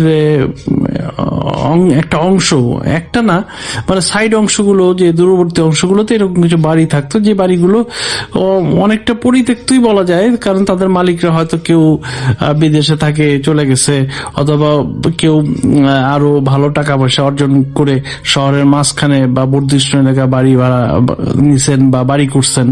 তো তারা এই সমস্ত বাড়িগুলো এই সমস্ত মানে একটু খুব কম ভাড়ায়, নামমাত্র ভাড়ায় কিছু সাধারণত ব্যাচেলারদের দিয়ে রাখতো, যাতে বাসাটা দেখাশোনার লোক রইলো আর অল্প একটা ভাড়া দিয়ে একটা লোক রইলো, মানে জায়গাটার দখল সত্ত্ব রইলো ইত্যাদি একটা আইডিওলজি তখন ছিল। তো এরকম একটা পুরনো বাড়িতে থাকতো সেই কবির আলী। তো তার সহকর্মীরা যে দেখে দরজা বন্ধ, তো ধাক্কাধাক্কিতে আওয়াজ নাই, তো কয়েকজন মিলে 2-3 জোরে ধাক্কা দিলে দরজাটা খুলে গেল। আর একটা কথা বলে রাখি, সেই আমলে কিন্তু আজকালকার মতো সেই অটোমেটিক লকও ছিল না, আর সিট ক্যারিও ছিল না। এটাকে অনেকটা হুড়কো বলা হতো, মানে এটা কাঠের জিনিস, ভিতর দিয়ে ঢুকাই দিলে টেনে দিলে দরজাটা বন্ধ হয়ে যেত, আবার টেনে দিলে খুলে যেত। যে যাই হোক, তারা এইভাবে দরজাটা খুলে ফেললো। তো খুলে ফেলে দেখা যেত ঘরের ভিতরে তেমন কোনো আসবাবপত্র নাই, একটা চৌকি আছে। কিন্তু এই কবির আলীকে পাওয়া গেল মেঝেতে মাটিতে শোয়ানো অবস্থায়, তার সমস্ত কাপড় চোপড়কে যেন টেনে ছিঁড়ে উলঙ্গ করে ফেলছে তাকে। তার লুঙ্গি গেঞ্জি ইত্যাদির মনে করেন যদি কোনো হিংস্র জানোয়ার, বিড়াল বা তীক্ষ্ণ নখযুক্ত জানোয়ার যদি ফালা ফালা করে ছিঁড়ে ফেলে, এইভাবে ফেলে রাখছে। এবং তার শরীরেও বেশ কিছু আঁচড়ের দাগ আছে। তো তারা দেখলো তার কোনো জ্ঞান নাই, তবে তারা এইটুকু বুঝলো যে না, সে বেঁচে আছে। তো তখন বললো যে চল হাসপাতালে নিয়ে যাই।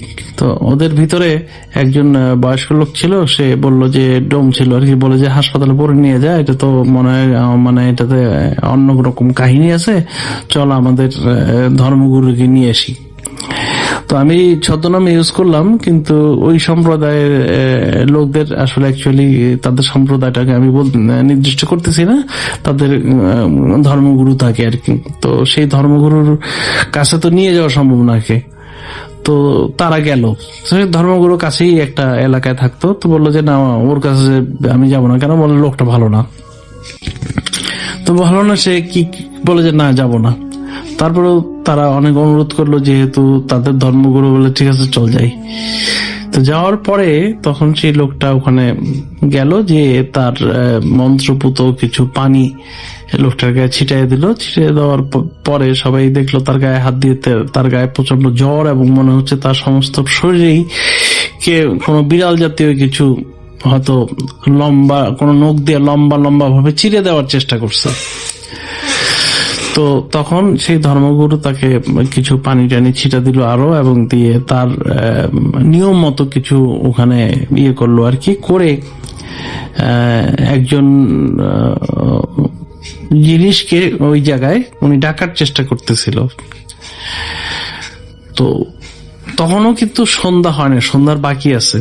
তো পরে কবিরাজ হাল ছেড়ে দিয়ে বললো যে ভাই এটা পরে হবে, তুই এখন ওকে কাপড় চোপড় দিয়ে খাবার দিয়ে হাসপাতালে নিয়ে যা, ডাক্তার সাহেব চিকিৎসা করুক, আমারটা আমি পরে যা করার করবো। এখন তো আমি যতটুকু পারি করে গেলাম, এখন জ্ঞান ফিরাইতে হলে তো মানে চিকিৎসার দরকার।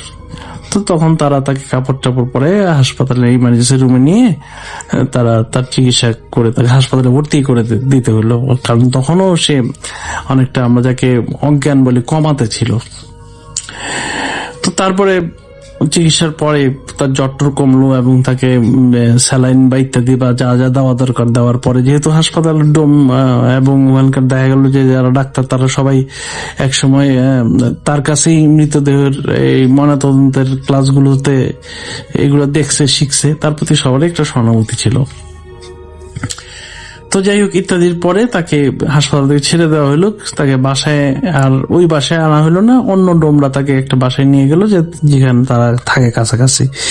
কিন্তু সে সুস্থ হলেও শারীরিক ভাবে, মানে on the parameter of medical ground যদি আমি বলি, তার পালস, ব্লাড প্রেশার এগুলো হলেও তার দুটা জিনিস দেখা গেল। একটা হলো তার শরীরে প্রচুর রক্ত শূন্যতা আছে, এবং সে মানসিক ভাবে কিছুটা ভারসাম্য হারাই ফেলছে। তো তখন তারা আবার ওই কবিরাজকে বা তান্ত্রিককে তার শরণাপন্ন হলো। তো তখন তান্ত্রিক তাদের ধর্মের নিয়ম মোতাবেক কিছু একটা সময় বললো যে ঠিক আছে, ওই সময় আমি আসব, এবং আসার জন্য কিছু জিনিসের প্রয়োজন আছে, উপকরণ আছে। যেমন মনে করেন না, ডাক্তারের তো কিছু উপকরণ আছে। একজন ডাক্তার সাহেবের কাছে তার স্টেথোস্কোপ থাকতে হবে, ব্লাড প্রেশার মেশিন থাকতে হবে, পালস দেখার যন্ত্র থাকতে হবে, বা কিছু ওষুধপত্র থাকতে হবে। তারপর না সে রোগীটা দেখতে যাবে। এরকম তান্ত্রিকদেরও তাদের পদ্ধতি মোতাবেক কিছু জিনিসপত্র আনতে হয়। তো সেই অনুপাতে সেই জিনিসগুলো নিয়ে আসলো। এখন কি সেই ব্যাখ্যাটা আমি বিস্তারিত দিব না, বা দেওয়া আমার উচিত না। তো তারপরে তো রাতটা নির্দিষ্ট করে বলি, একদিন ওটা আমাবস্যা রাত ছিল, এবং তখন তারা ঘরে দরজা বন্ধ করে ওদেরকে বসাইলো। তার সহকর্মী 2-3 জন ছিল, এবং তাকে এবং তোদের বললো যে তোরা কেউ ভয় পাইস না, তোদেরকে কেউ কিছু করতে পারবে না, তবে অনেক ধরনের কিছু হয়তো দেখতে পারিস। তো এইভাবে জিনিসটা প্রক্রিয়াটা অ্যাকচুয়ালি শুরু হলো। তো সেই তান্ত্রিক বা ধর্মগুরু তো সেই কবির আলীর উপরেই কোনো একজন কিছু এন্টিটি বা কাউকে আনার চেষ্টা করতেছিল, কিন্তু সে কোনোভাবেই মানে সফল হচ্ছিল না। তো যাই হোক, তো এক পর্যায়ে তাকে খুব তীব্র ভাষায় মনে হয় যে কেউ ভর্ৎসনা করতেছে, এবং সেই কণ্ঠটা বলতেছে যে এই কণ্ঠটা খুব একটা সুন্দর কণ্ঠ, মানে কোনো পাশবিক পিচাসিক কোনো কণ্ঠ না, যেন একজন মানুষ কোন খুব সুর লয় গলায় সুন্দর করে তাকে প্রশ্ন করতেছে যে বেয়াদবর দল, আমাকে এখানে কেন তোরা নিয়ে আসছিস, বা কি চাস তোরা, কি বিষয়টা কি। তো তখন যেহেতু তারা অন্য ধর্মের লোক ছিল, তো তারা তাদের ধর্মীয় প্রথা মতে তাদেরকে সেই দৃশ্য কণ্ঠস্বরটাকে সম্মান করে বলল যে দেখেন, আসলে আপনাকে আনার জন্য আমরা দুঃখিত, কিন্তু মানে আপনার কাছ থেকে এই ব্যাখ্যা ছাড়া আমরা তো আমাদের এই একজন সহকর্মী তাকে কিছু করতে পারতেছি না। তখন সেই কণ্ঠটা খুব বিরক্ত গলায় বলল যে ও একজন খারাপ মানুষ এবং তার পাপের শাস্তি তাকে পেতেই হবে। তো তখন তারা বলল যে আসলে একটু আমাদেরকে যদি একটু খুলে বলেন। তো তখন বলল যে দেখ, তোরা মানুষের মৃতদেহের বিভিন্ন অংশ বা মানুষের মৃতদেহ নিয়ে ব্যবসা করিস, এটা আমাদের কিছু বলার নাই, কারণ এটা হয়তো তোদের কোনো প্রয়োজনে এটা করতে হয়, কিন্তু সেটা করতে যে তোরা এমন একজন লোকের কবর থেকে বহু পুরনো মানুষের হাড্ডি বা দেহাবশেষ যেটুকু ছিল সেটা নিয়ে আসছিস, এবং নিয়ে এসে বিক্রি করার জন্য তার ঘরে রাখছিস, যে লোকটা ছিল খুবই পুণ্যবান এবং তিনি আমাদের ওস্তাদ ছিলেন, এবং আমরা বংশ পরম্পরায় তাকে প্রতি সালাম দোয়া দিয়ে যাই, এবং তার কবরটা আমরা মাঝে মধ্যে দেখতে আসি। তো একবার এসে আমরা দেখলাম যে ভিতরে তিনি নাই। তো তখন তাকে খুঁজতে যেই আমরা দেখলাম এই লোকের ঘরে আমাদের সেই ওস্তাদ, অর্থাৎ তিনি মানুষ ওস্তাদ। আপনারা এই ফাঁকে একটু বলে নেই, আপনারা অনেক জানেন যে জিন জাতির ভিতরেও কিছু অংশ মানুষের ধর্মীয় শিক্ষা প্রতিষ্ঠানে, বিশেষ মাদ্রাসাগুলোতে শিক্ষা গ্রহণ করে। তো তাদের বক্তব্য অনুসারে হলো যে তাদের ওস্তাদ ছিলেন উনি, শিক্ষক ছিলেন উনি। তো তখন তাকে শিক্ষা দেওয়ার জন্যই তার দরজায় যখন আঘাত করে, তখন তাকে দেখেই কবির আলীর অবস্থা হয়ে যায়, এবং তারপর থেকে তাদের ভিতরে একজন আছে যে কবির আলীকে এই পাপের শাস্তি দিয়েই যাবে। তো তখন তান্ত্রিক জিনিসটা বুঝে গেল, এবং তার সহকর্মীরাও বুঝে গেল যে কাজটা আসলে নিদারুণভাবে অন্যায় করা হয়েছে। হ্যাঁ, মেডিকেল শিক্ষার কাজে কঙ্কাল লাগে, সেগুলো সংগ্রহ করার বা সংরক্ষণ করার পদ্ধতি আছে, কিন্তু বহু পুরনো কবরস্থানে বা যে কোনো কবরস্থান থেকে লাশ চুরি করে এনে এটাকে প্রসেস করে বিক্রি করা, এটা কোনো ধর্মের নীতিতেই বৈধ বলে পরিগণিত হয় না। তখন সেই তান্ত্রিক এবং তার সহকর্মীরা তো ওই সময় প্রায় ভয়ে অজ্ঞানের অবস্থা, বলল যে এখন আপনি কিভাবে এনাকে ক্ষমা করতে পারেন। তো তারা প্রথমে মানে যে এন্ট্রিটা কথা বলতেছিলেন তিনি খুবই সুন্দর ভাষায় বলতেছিলেন যে পাপের তো ক্ষমা আমরা কিভাবে করব, সে যে কাজটা করছে এবং এখনো তার ঘরে আমাদের ওস্তাদের সেই দেহাবশেষ এখনো আছে। তো তোরা এক কাজ কর, ওটাকে সসম্মানের সাথে আবার তার জায়গায় তো মানে ওনার ধর্ম মোতাবেক ওটাকে সস্থানে রেখে এসে এই লোকটাকে ক্ষমা প্রার্থনা করতে হবে। সে তোদের ধর্ম মতে ক্ষমা প্রার্থনা করবে এবং প্রতিজ্ঞা করবে যে ভবিষ্যতে আর এরকম অসৎ কাজ করবে না। বাস এটুকু যদি তোরা রাজি হোস তাহলে তারে আমরা নিষ্কৃতি দিয়ে চলে যাব। তো এই কথার সাথে সাথে যে ওঝা সে তার ধর্মীয় রীতিমতো বা কিছু মানে অফার করার চেষ্টা করার সাথে সাথেই এক ঝাঁকুড়িতে ঘরটা কেঁপে উঠলো। ওঠার পরে সেই এন্টিটিটা মনে হলো যে চলে গেল। কিন্তু বিষয়টা পরে কবির আলী আস্তে আস্তে সুস্থ হয়ে ওঠে অনেকদিন পরে।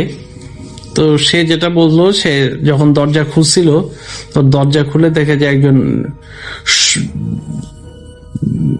লোক তার ঘরের দরজায় দাঁড়ায় আছে। লোকটা এতই উঁচু যে তার বর্ণনা সে দিতে পারবে না, এবং তার দিকে খুব মানে রাগত ভাবে কিছু একটা বলতে চাচ্ছে, এটা দেখেই সে অজ্ঞান হয়ে গেছে। তো এরপরে কবির আলী তার ধর্মীয় রীতি মোতাবেক যে নিয়ম পালন করার সেগুলো সে করতো বা করার চেষ্টা করত, কিন্তু সে কখনোই পরবর্তীতে কিন্তু স্বাভাবিক একটা নর্মাল মানুষের মতো জীবনযাপন করতে পারে নাই। তার কথাবার্তায় কাজকর্মে কিছু অসঙ্গতি থাকতো। তার কোনো বড় ক্ষতি হয় নাই, এটা মনে হয় তার সেই পাপের শাস্তির অংশ হিসেবেই এটা হয়ে গেছিল। এবং এই ঘটনার পর কবির আলী বেঁচেও ছিল অনেক দিন, এবং এই গল্পটা এলাকায় প্রচলিত আছে বলে আমি জানতাম 30 বছর আগ পর্যন্ত। এখনকার অবস্থা বলতে পারি না, এটা একেবারে বাস্তবসম্মত। তো এরকম যারা এই পেশায় কাজ করেন তাদের সাথে অনেক ধরনের ঘটনা ঘটে, যে ঘটনাগুলো অনেক সময় মানে নেগেটিভ সেন্সে ঘটে, যেগুলো তো অবশ্য অনেক সময় তাদের দোষ থাকে না। আবার কিছু কিছু সময় ঘটনাগুলো ঘটে যেগুলো তাদের দোষেই হয়। তো এই ঘটনাটা ছিল এরকমই। ঘটনাটা আপনাদের কেমন লাগলো সেটা আমি বলতে পারি না, তবে যারা শুনতে চাচ্ছেন তো তাদেরকে বলি যে ডাক্তার, নার্স, মেডিকেল কলেজের ইভেন যারা ক্লিনার আছেন, ক্লিন করেন, সাফ করেন, বা সব বাহক বা অ্যাম্বুলেন্স চালক বা এই রিলেটেড পেশায় যারা থাকেন, তারা জীবনের পুরো জীবনের সব অংশে সবাই সবকিছু দেখে না থাকলেও বেশিরভাগ মানুষেরই কিছু না কিছু অভিজ্ঞতা থাকে, এবং এটা আস্তে আস্তে তাদের কাছে এটা হ্যাবিচুয়েটেড হয়ে যায়। অর্থাৎ আপনার কাছে যেটা ভয়ঙ্কর মনে হয় বা এটা মনে হয়, এই পেশার মানুষদের কাছে আবার ওই জিনিসটাকে এটা এত কিছু মনে হয় না। তো আজকের গল্প এটুকুই। ভালো থাকেন, আল্লাহ হাফেজ। অনেক অনেক ধন্যবাদ ভাইয়া। আজকে আমি যে ঘটনাটি বলবো এটা হলো আমার সাথে ঘটে যাওয়া ঘটনা। তো এই ঘটনা মোটামুটি আরও 4-5 বছর আগের। তখন আমি ক্লাস 9-এ পড়তাম। তো সে সময় রাত ঠিক 2টা বাজে, হঠাৎ করেই আমার ঘুম ভেঙে গেল। কিন্তু ঘুম ভাঙলো কেন এটা বুঝতে পারলাম না। আমার বুকের ভেতরে কেমন যেন একটা অদ্ভুত চাপ ফিল হলো। মনে হচ্ছে যে আমার রুমে আমি একা না, কেউ একজন আমার রুমে আমার সাথে রয়েছে। চোখ খুলে দেখলাম ঘর একদম অন্ধকার কুটকুটে, আর ফ্যান যখন ঘুরছিল তখন ফ্যানটার যে ঘোরার শব্দ হয় এই শব্দটা ছিল অস্বাভাবিক। আর ঘুরে টিকটক শব্দটা আজ যেন খুব জোরে শোনা যাচ্ছে। ঘরে ফ্যান চলতেছে কিন্তু আমার ঘড়ির শব্দটা খুব শোনা যাচ্ছে আর কি। আমি যখন পাশ ফিরতে যাব ঠিক তখন শুনলাম আমার খাটের নিচে কিছু একটা নড়ল, কাপড় ঘষার মতো শব্দ বলতে গেলে। তো আমি নিজেকে বোঝালাম যে হয়তো ইঁদুর হবে বা অন্য কিছু না। তারপর খাটের নিচ থেকে শ্বাস নেওয়ার শব্দ আসতে লাগলো, হা হা এই টাইপের, যেন এটা কোনো প্রাণীর না, একটা মানুষের শ্বাসের মতো নিঃশ্বাস। আমি একদম ভয়ে নড়তে পারতেছি না, চিৎকার করতে চাই কিন্তু গলা দিয়ে আমার কোনো শব্দই বের হচ্ছে না। ঠিক তখনই খাটের নিচ থেকে কেউ ধীরে ধীরে আমার নাম ধরে ডাকা শুরু করলো। আমি অনেকক্ষণ ধরে অপেক্ষা করছি, আমার পুরো শরীর ভয়ে ঠান্ডা বরফ হয়ে গেল। কিন্তু ওই কণ্ঠটা আমার নিজের কণ্ঠ। আমি যে নিজে তাকাবো, ঠিক তখনই ভাবলাম যে আমার পায়ের আঙ্গুলে ঠান্ডা কিছু ছুঁয়ে গেল। ধীরে ধীরে মনে হচ্ছে যে কেউ আমার পা ধরে টানছে। আর সেই সময় আমার কানের একদম কাছে কেউ ফিস ফিস করে বলল, খবরদার, যা কিছু হোক তুমি নিচের দিকে তাকিও না, কারণ তোমাকে বারণ করলাম এই জন্য যে নিচে তুমি যা দেখবে সেটা আসলে তুমি না। তারপর আমি আর ভয়ে খাটের নিচে তাকাইনি, কারণ আমার শরীর তখনও জমে আছে বরফের মতো। কিন্তু আমার পায়ের ওপর চাপটা বাড়তে লাগলো, যেন কেউ নিচ থেকে আমার পা শক্ত করে ধরে আছে। আমি ধীরে ধীরে পা সরাতে চাই, কিন্তু পারছিলাম না। ঠিক তখনই খাটটা হালকা করে কাঁপতে শুরু করলো। নিচ থেকে একটা আরোহণ শব্দ আসছে, খর খর খর, যেন কেউ খাটের নিচ থেকে কিছু একটা বেরোতে চাচ্ছে। আমার শ্বাস দ্রুত বাড়তে লাগলো। হঠাৎ খাটের নিচ থেকে আমারই কণ্ঠ আবার শোনা গেল, আমি তো বের হবই, আমাকে কেউ আটকাতে পারবে না। তারপর ধীরে ধীরে খাটের নিচ থেকে একটা হাত বের হয়ে আসলো, কিন্তু ওটা আমার হাত, একই আঙ্গুল, একই দাঁত, একই নখ। হাতটা আমার ওপর শক্ত করে ধরলো। আমি চিৎকার করতে যাব, ঠিক তখনই বুঝলাম আমি তো নড়ছি না, কিন্তু খাটের নিচ থেকে যে আমি বের হচ্ছে, সে ধীরে ধীরে হামাগুড়ি দিয়ে বের হয়ে আসছে। আর সে উঠে দাঁড়ালো আমার খাটের পাশে। তখন আমার সামনে দাঁড়িয়ে আছে আমি নিজেই। সে আমার দিকে তাকিয়ে হাসলো, তারপর বলল, আজকে তুই নিচে আসবি। এরপর খাটের নিচ থেকে আমাকে টেনে নামানো শুরু করলো। আমি বুঝতে পারলাম ওপরে যে শুয়েছিল সেটা আমি না। আমাকে খাটের নিচে টানার পরে চারপাশটা অন্ধকার হয়ে গেল। আমি কিছুই দেখতে পাচ্ছি না। খুব ঠান্ডা মেঝের গন্ধ আর খুব কাছে কারো শ্বাসের শব্দ। ধীরে ধীরে চোখ সময় শুয়ে এলো।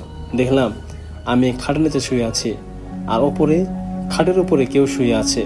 সে শান্তভাবে শ্বাস নিচ্ছে। আমি তাকিয়ে বুঝলাম সে আমি, হুবহু আমার মতো। আমি চিৎকার করতে চাই, কিন্তু আমার গলা দিয়ে কোনো শব্দ বের হচ্ছে না। ঠিক তখনই আমার পাশ থেকে সেই জিনিসটা বলল, চুপ, ওকে ঘুমাতে দে। আমি পাশ ফিরলাম। অন্ধকারে একটা মুখ, কিন্তু পুরোটা দেখা যাচ্ছে না, শুধু চোখ দুটো যেন আলো ছাড়াই জ্বলছে। সে বলল, অনেক দিন ধরেই অপেক্ষা করছিলাম, এক শরীরের ভেতর দুজন থাকা যায় না। আমি বুঝতে পারলাম ওপরে যে শুয়ে আছে সে এখন আমার জায়গা নিয়েছে, আর আমি এখন নিচের। ঠিক তখনই ওপরে শুয়ে থাকা আমি ধীরে ধীরে উঠে বসলো। সে আমার দিকে তাকালো। অন্ধকারের মধ্যে আমি বুঝলাম সে আমার দিকেই তাকিয়ে আছে। তারপর সে হালকা হেসে বলল, আজ থেকে আমি উপরে থাকবো আর তুই নিচে। এরপর খাট থেকে নেমে গেল। আমি শুনতে পেলাম সে আমার মতোই করে বসে আছে, আর আমার মতো করেই দরজা খুলছে, আমার মতো করেই বাইরে চলছে। আর যাওয়ার আগে সে আমার দিকে তাকিয়ে আসতে বলল, যদি কেউ খাটের নিচে শব্দ শুনে উত্তর দিবে না, কারণ ওটা আমি না। এখন প্রতিদিন রাত 2টায় আমি ওয়েট করি, হয়তো আজকে কেউ নিচে তাকাবে। তো বরাবরের মতো আজকে আবার রাত 2টার সময় আমি এখনও খাটের নিচে শুয়ে। সময় এখানে চলে না, কিন্তু রাত 2টা হলেই সব শুরু হয়ে যায়। উপরে এখন যে আমি থাকে, সে ঠিক আমার মতোই জীবন চালাচ্ছে, আমার মতো কথা বলে, আমার মতো হাঁটে, আমার মতোই ঘুমায়। কিন্তু সে একটা জিনিস করে না, সে কখনো খাটের নিচে তাকায় না, কারণ সে জানে আমি এখানে আছি। আজ রাতে হঠাৎ দরজা খুললো, সে রুমে ঢুকলো, ধীরে ধীরে সে খাটে শুয়ে পড়লো। সব কিছু স্বাভাবিক, কিন্তু অনেকক্ষণ পর সে উঠে বসলো। তারপর খাটের নিচে দিকে তাকালো প্রথমবার।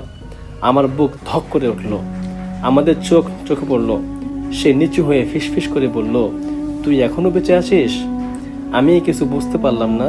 সে হাসলো, তারপর ধীরে ধীরে বলল, ভালো, কারণ জায়গাটা আবার লাগবে। আমার শরীর ঠান্ডা হয়ে গেল। ঠিক তখনই আমি শুনলাম খাটের উপরে কেউ হাঁটছে, কিন্তু সে তো আমার সামনে নিচে তাকিয়ে আছে। আমরা দুজনে উপর তাকালাম, আর তখন খাটের উপর দাঁড়িয়ে ছিল আরেকটা আমি। সে ধীরে ধীরে মাথা কাত করে বলল, এবার তোরা দুজনে নিচে আয়, কারণ এখন খাটের নিচে জায়গা অনেক কমে গেছে। এবার আমরা দুজনে নিচে গেলাম। খাটের নিচে এখন 3 জন, কিন্তু অন্ধকারে কাউকে ঠিক মতো দেখা যায় না, শুধু নিঃশ্বাসের শব্দ, 1টা 2টা 3টা, সবাই আমার মতো শ্বাস নিচ্ছে। উপরে যে নতুন নামিয়ে এসেছে সে ধীরে ধীরে খাটে শুয়ে পড়ল। আমরা নিচ থেকে তাকিয়ে আছি, ঠিক তখনই সে খাটের নিচে হাত নামালো ধীরে ধীরে, তার আঙ্গুল মেচে ছুলো। তারপর সে ফিসফিস করে বলল, আরও জায়গা দরকার হবে, কারণ এটাই শেষ না। আমি বুঝতে পারলাম প্রতিদিন কেউ না কেউ বদলাচ্ছে, প্রতিদিন একজন নিচে নামছে আর একজন উপরে উঠছে। তারপর হঠাৎ রুমের দরজা আবার খুলল, কেউ ঢুকলো, হালকা পায়ের শব্দ। সে খাটের পাশে এসে দাঁড়ালো। তারপর খাটের ওপর শুয়ে থাকা আমির দিকে তাকিয়ে বলল, ঘুমাস নাকি?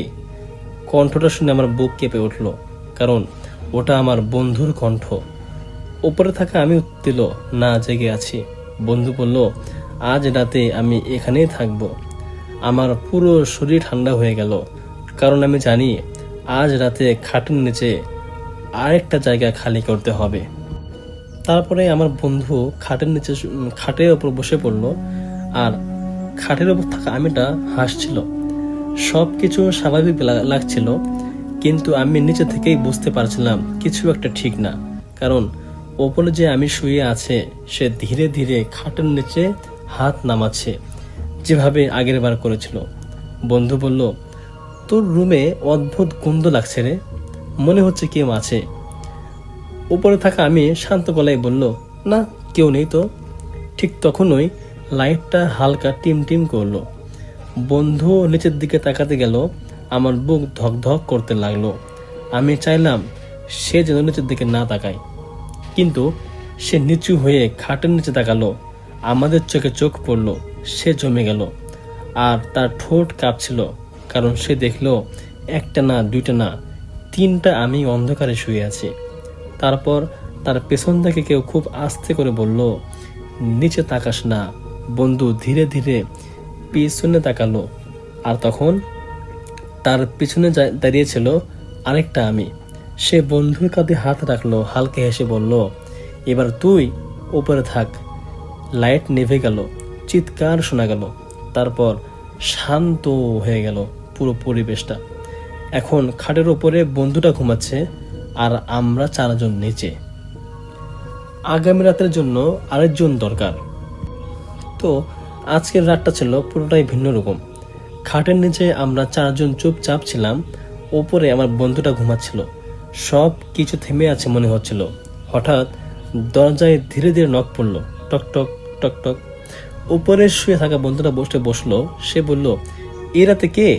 কোনো উত্তর নেই। আবার নক, একটু জোরে জোরে, টক টক টক টক। সে খাট থেকে নামলো, আমরা নিচ থেকে শুনতে পাচ্ছি তার পায়ের শব্দ। সে দরজার কাছে গিয়ে দাঁড়ালো, তারপর জিজ্ঞেস করলো, কে? তো বাহির থেকে উত্তর দিল, আমি। কণ্ঠটা শুনে আমার শরীর জমে গেল, কারণ ওটা বন্ধুর নিজের কণ্ঠ। দরজা ধীরে খুললো, বাইরে দাঁড়িয়েছিল আসল বন্ধু। সে অবাক হয়ে বলল, তুই এখানে? ভেতর থাকা বন্ধুও কিছু বলল না, শুধু ধীরে হাসলো।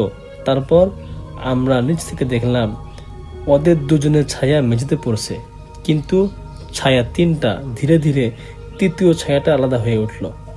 চুপ। ডিয়ার লিসেনার, আজকের এই ঘটনাগুলো আপনাদের কাছে কেমন লাগলো তা অবশ্যই কমেন্ট করে জানাবেন। আমরা প্রতিনিয়ত আপনাদের জন্য এরকম সকল বাছাই করা ঘটনাগুলো এই চ্যানেলের মাধ্যমে তুলে ধরে থাকি।